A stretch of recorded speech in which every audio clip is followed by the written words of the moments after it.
Olá, vamos começar aqui a dar a continuidade no capítulo 6 do livro O Poder do Agora. Meu nome é Carla Palamoni, sou mentora, palestrante e terapeuta. Se você não está inscrito no canal, já se inscreve, dá um like, me acompanhe por aqui. Vamos lá começar a leitura? A transformação através do corpo. Por que a maioria das religiões condena ou renega o corpo? Tenho a impressão de que as pessoas interessadas em uma busca espiritual sempre olharam o corpo como um obstáculo ou mesmo como um pecado. Por que tão poucas pessoas encontram o que procuram? Os seres humanos são bastante semelhantes aos animais no que se refere ao funcionamento do corpo. Ambos têm as mesmas funções corporais básicas como respirar, comer, beber, defecar, dormir, sentir prazer e dor, ter o impulso de buscar um parceiro e procriar, e, é claro, nascer e morrer. Muito tempo depois de terem decaído do estado de graça e unidade para o estado de ilusão, os seres humanos repentinamente despertaram no que parecia ser um corpo animal e ficaram bastante alarmados. Não se iluda, você não passa de um animal. Era uma verdade óbvia, mas bastante difícil de suportar. Adão e Eva perceberam que estavam nus e sentiram medo. A negação inconsciente da sua natureza animal acabava de acontecer. A ameaça de que poderiam ser dominados por impulsos instintivos poderosos e reverterem ao estágio de total inconsciência estava muito próxima. A vergonha e alguns tabus em torno de certas partes e funções do corpo, especificamente quanto à sexualidade, passaram a existir. A luz da consciência dos humanos ainda não era forte o bastante para conviver com uma natureza animal, para permiti-la ser e até mesmo apreciar esse aspecto, muito menos para penetrar profundamente dentro dela, para encontrar a divindade oculta em seu interior, a realidade dentro da ilusão. Os humanos então fizeram o que tinham de fazer. Começaram a se dissociar de seus corpos. Viam agora a si mesmos como possuindo e não simplesmente sendo um corpo. Essa separação ficou ainda mais acentuada quando as religiões surgiram, graças à crença de que você não é o seu corpo. Inúmeras pessoas do leste e do oeste, em todas as eras, tentaram encontrar Deus, a salvação ou a iluminação através da negação do corpo. Agora eu vou dar um adendo meu aqui, porque na verdade nós somos seres integrais. Então nós somos sim o nosso corpo, né? Nosso corpo físico, mental, astral, emocional. Nós somos um ser espiritual que estamos num corpo. E o corpo dá vários sinais maravilhosos pra gente. Né? A gente não tem os arrepios quando a gente fica emocionado, calafrios, calor, às vezes quando a gente está se sentindo seduzido, seduzida. Não é verdade? Nosso corpo é extraordinário, extraordinário. Mas continuando. Essa procura passou por uma negação da satisfação dos sentimentos, em especial da sexualidade, e por jejuns e outras práticas ascéticas. Algumas pessoas infligiam até mesmo sofrimento ao corpo, numa tentativa de enfraquecê-lo ou puni-lo, porque ele era visto como cheio de pecado. No cristianismo, isso era chamado de mortificação da carne. Outras pessoas tentaram escapar do corpo, entrando em estados de transe ou buscando experiências extracorpóreas.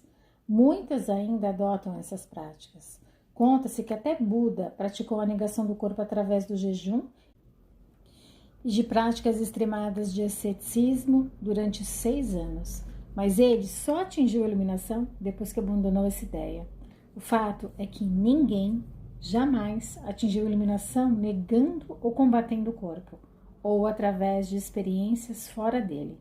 Embora uma experiência desse tipo possa ser fascinante e nos proporcionar um vislumbre do estado de libertação de forma material, no fim sempre temos de voltar para o corpo, que é onde acontece o trabalho essencial de transformação. A transformação acontece através do corpo e não distanciada dele.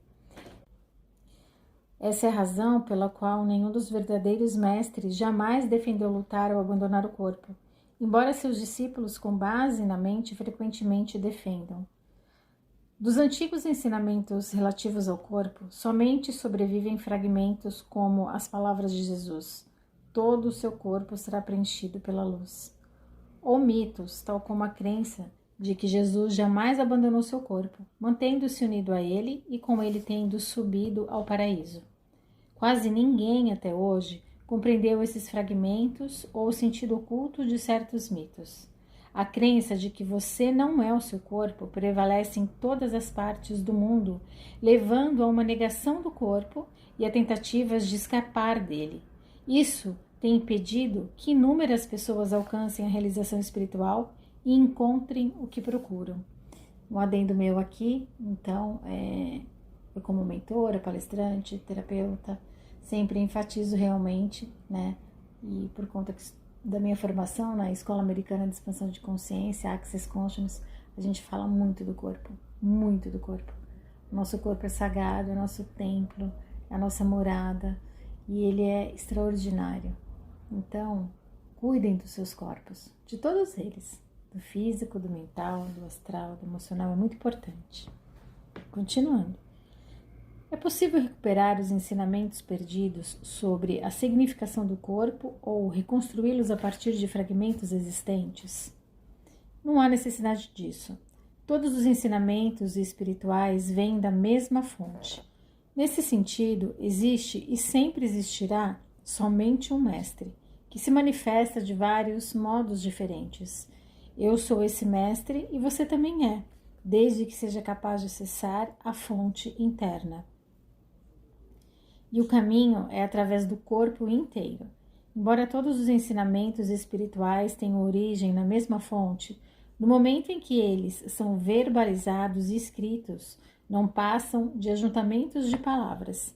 E uma palavra não passa de um letreiro em um poste apontando o caminho de volta à fonte. Já comentei sobre a verdade escondida dentro do nosso corpo, mas vou resumir outra vez os ensinamentos perdidos dos mestres.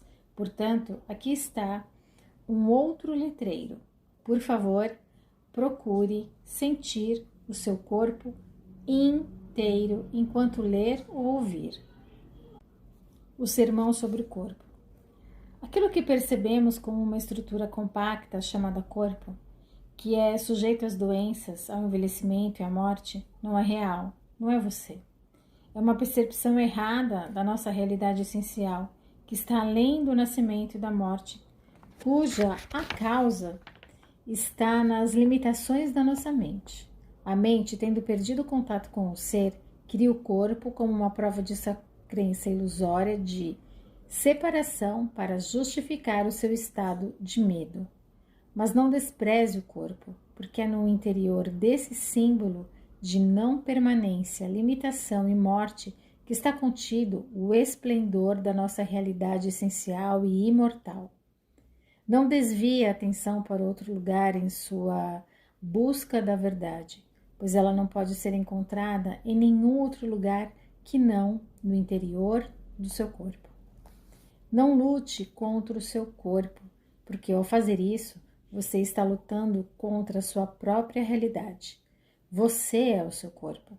O corpo que você vê e toca é somente um delicado véu de ilusão. Debaixo dele encontra-se o seu corpo interior invisível, a porta de entrada para o ser, para a vida não manifesta. Através do corpo interior, estamos inseparavelmente conectados a essa vida não manifestada, onde não há nascimentos nem mortes, que é eternamente presente. Através do corpo interior, estamos sempre com Deus. Finque raízes profundas no seu eu interior. A chave é estar em um estado de conexão permanente com o nosso corpo inteiro, inclusive o interior, e senti-lo em todos os momentos. Essa prática vai se intensificar rapidamente e transformar a sua vida. Quanto mais consciência direcionamos para o nosso corpo interior, mais cresce a frequência vibracional, tal qual a luz que vai ficando mais forte quando giramos o botão do dimmer, aumentando o fluxo da eletricidade. Nesse nível de energia mais elevada, a negatividade deixa de nos afetar e tendemos a atrair novas circunstâncias que refletem esta alta frequência. Quanto mais concentrarmos a atenção no corpo, mais nos fixamos no agora. Não nos perdemos no mundo exterior nem na mente. Pensamentos, emoções, medos e desejos podem até estar presentes, mas não vão mais nos dominar. Verifique onde está a sua atenção neste momento. Ou você está me ouvindo, ou está lendo minhas palavras em um livro. Aqui está o foco da sua atenção. Você também está percebendo o que está ao redor, as outras pessoas, etc. Além disso, pode haver algumas atividades mentais em volta do que você está ouvindo ou lendo. Algum comentário mental, embora não haja necessidade de nada disso absorver toda a sua atenção. Verifique se você consegue estar em contato com seu corpo interior ao mesmo tempo. Mantenha parte da sua atenção interior. Não permita que ela se disperse. Sinta todo o seu corpo, lá no fundo, como um só campo de energia.